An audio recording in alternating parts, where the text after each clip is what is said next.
இங்க ஒருத்தர் ஒரு ஹோட்டல்ல சீஃப் ஷெஃபா இருக்காரு. சோ இவர் அந்த ஹோட்டல்ல ரெடி ஆகிற எந்த டிஷ்ஷா இருந்தாலும் டேஸ்ட் பண்ணி பார்த்துட்டு இவரோட பர்மிஷன் கிடைச்சதுக்கு அப்புறம் தான் கஸ்டமருக்கே போகும். அப்படி இருக்க ஒரு நாள் இவரோட ஜூனியர் செஞ்ச ஒரு டிஷ்ஷை உப்பு இல்லன்னு சொல்லி ரிஜெக்ட் பண்ணிடுறாரு.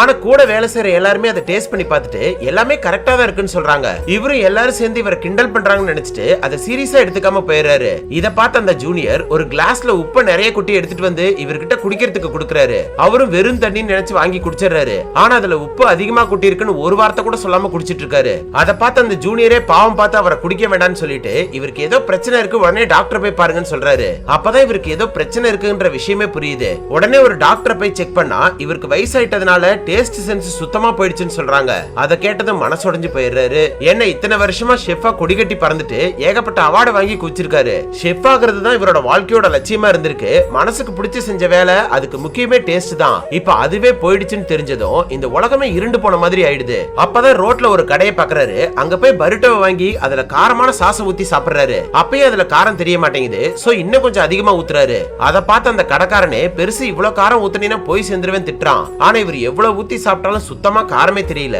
அதோட ஒரு வார்த்தை பேசாம கிளம்பிடுறாரு. இதோட இவரோட வேலையை விட்டு நின்றலான்னு கடைசியா ஒரு தடவை இவர் வேலை செஞ்ச ஹோட்டலுக்கு போய் அங்க இருக்கிற எல்லாத்தையுமே பார்த்து சந்தோஷப்பட்டுக்கிறாரு. அங்க இருக்கிற சர்டிபிகேட் அவார்டு எல்லாத்தையும் பார்த்தா எல்லாமே நேத்து நடந்த மாதிரி இருக்கு. அந்த வருத்தத்தோட ஹோட்டல்ல இருந்து வெளியில வந்துடுறாரு.